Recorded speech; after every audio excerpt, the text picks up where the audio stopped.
এবার ভালো করে বোঝেন, আপনি কন্ট্রোল করলে কি হবে। গভীর খেয়াল করে দেখেন, একজন মানুষ আল্লাহর ওলি, আল্লাহর বন্ধু হইতে 5টা কাজ লাগে। কয়টা? জোরে, আরো জোরে। একজন মানুষ আল্লাহর ওলি, আল্লাহর বন্ধু হতে 5টা কাজ লাগে। আর একজন মানুষ মুমিন হওয়ার জন্য 4টা কাজ লাগে। আপনি যখন মুমিন হয়ে যাবেন, আপনার স্তর আরো বেড়ে যাবে। আল্লাহ বলেন, যারা ওলি হয়ে যাবে আমি আল্লাহ তাআলা তাদের জিম্মাদারি নিয়ে নেই। আলা ইন্না আউলিয়া আল্লাহ লা খাউফুন আলাইহিম ওয়ালা হুম ইয়াহজানুন। ওলি হওয়ার জন্য কয়টা কাজ? জোরে বলেন। 1 নম্বরে ওলি হওয়ার জন্য প্রথম নাম্বার শর্ত হলো সকল প্রকার গুনাহ থেকে নিজেকে মুক্ত রাখা। আপনি যদি ওলি হতে চান, সকল প্রকার গুনাহ থেকে মুক্ত থাকতে হবে। দ্বিতীয় নম্বরে যত ফরজ আমল আছে, সমস্ত ফরজ আমলগুলো সঠিকভাবে আদায় করতে হবে। তৃতীয় নম্বরে যত ওয়াজিব আছে, ওয়াজিব আমলগুলো সঠিকভাবে আদায় করতে হবে। চতুর্থ নম্বরে সুন্নাতে মুআক্কাদা যেগুলো আছে, এগুলা সঠিকভাবে আদায় করতে হবে। এই 4টে কাজ যদি কোনো মানুষ করে, আল্লাহ বলেন ওই মানুষটা হবে মুত্তাকি। কি হবে? ওই মানুষটা কি হবে? এখনো ওলি হইছে? ওলি এখনো হয়নি। ওই মানুষটা হবে মুত্তাকি। কেন ওলি হলো না? ওই মানুষটা যখন সকল প্রকার গুনাহ থেকে নিজেকে বাঁচিয়ে রাখবে, তার মানে হলো ওই মানুষটা তার নিজের জাহান্নাম থেকে নিজে বাঁচলো। কথা বুঝেন নাই? ফরজ এবং ওয়াজিব আমলগুলা যে করে, আল্লাহ বলেন তারা যাবে জান্নাতে। তার মানে বোঝা গেল, ফরজ আমল যখন করবেন এর বিনিময়ে আল্লাহ কি দিবে? জান্নাত দিবে।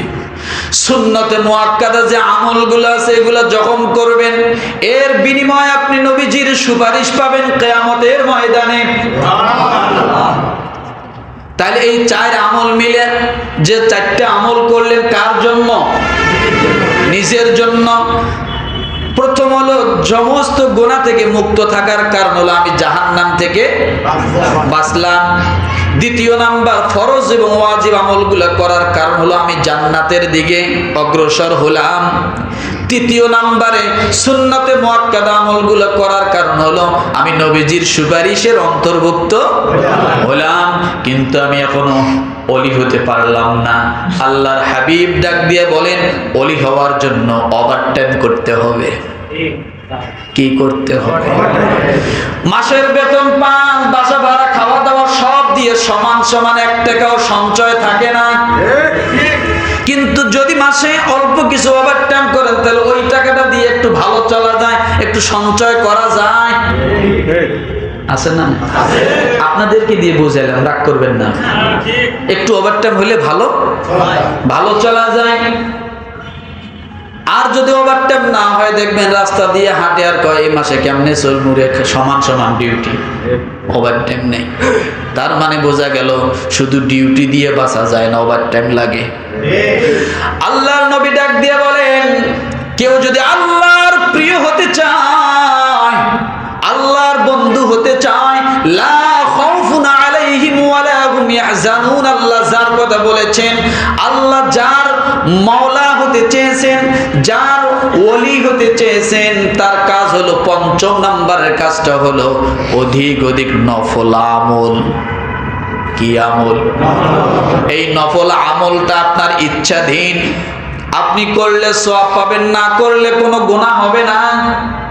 ওভারটাইমের মতো করলে করতে পারেন, না করলে নাই। যদিও বাধ্যতামূলক কিছু কিছু জায়গায় থাকে, এটা কিন্তু আসলে ডিউটির ভিতরে পড়ে না।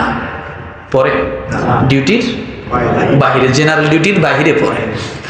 আল্লাহ তাআলা ডাক দিয়ে বলেন, ওয়া মিনাল লাইলি ফাতাহাজ্জাত বিহি নাফিলাতাল লাক আসা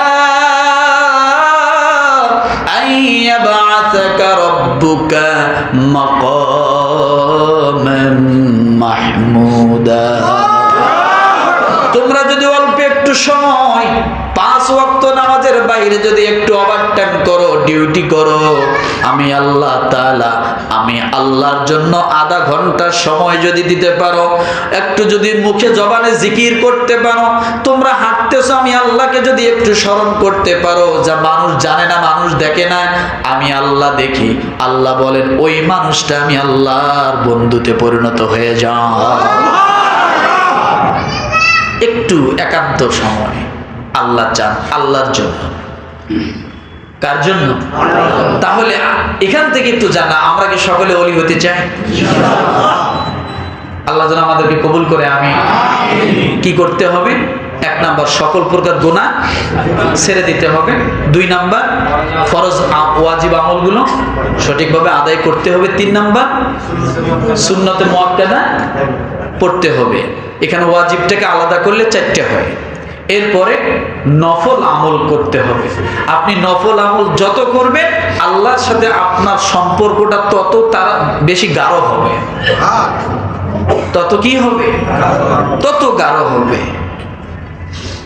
এই জন্য নফল আমলগুলো, কোরআন তেলাওয়াত, জিকির আজকার, নফল নামাজ, তাহাজ্জুদের নামাজ, আপনি যখন যেটা পারেন, আপনি যদি একটু আমল করে যান, ইস্তেগফার বেশি বেশি করে আমল করে যান, কালেমার জিকির যেটা বললাম যে একবার পড়লে 10টা জান্নাতের, এই দুনিয়ার সমান 10টা, দুনিয়ার সমান একটা জান্নাতের মালিক হয়ে গেলেন। একবার যদি কেউ অন্তর থেকে পড়ে লা ইলাহা ইল্লাল্লাহ, তাহলে এই যে জিকিরগুলো আমরা করতে পারি, পারি না? তার পাশাপাশি রজব মাসের দোয়াটা কি? আমি কিন্তু বলি নাই, একটু স্মরণ করে দেখি। আল্লাহুম্মা বারিক লানা ফি রজবা ওয়া শাবান ওয়া বাল্লিগনা রমাদান। এটা কিন্তু পড়তে হবে। রমাদান কাছে এসে গেছে, একেবারেই রমাদান কি কাছে এসে গেছে, মনে রাখতে হবে।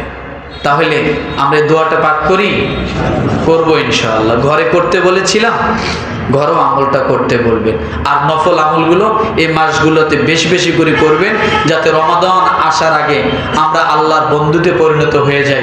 আল্লাহ তাআলা যেন আমাদের জন্য ওই আয়াতটা আমাদের জন্য দেয়, লা খাউফুন আলাইহিম ওয়ালা হুম ইয়াহজানুন, তোমাদের কোনো চিন্তা নাই, তোমাদের কোনো ভয় নাই। এই আয়াতটার মালিক যেন আমরাও হতে পারি। রাজি আছি ইনশাআল্লাহ? আল্লাহ তাআলা আমাদের সকলকে কবুল করুক। আমিন। ওয়া আখির দাওয়ানা আনিল হামদুলিল্লাহ।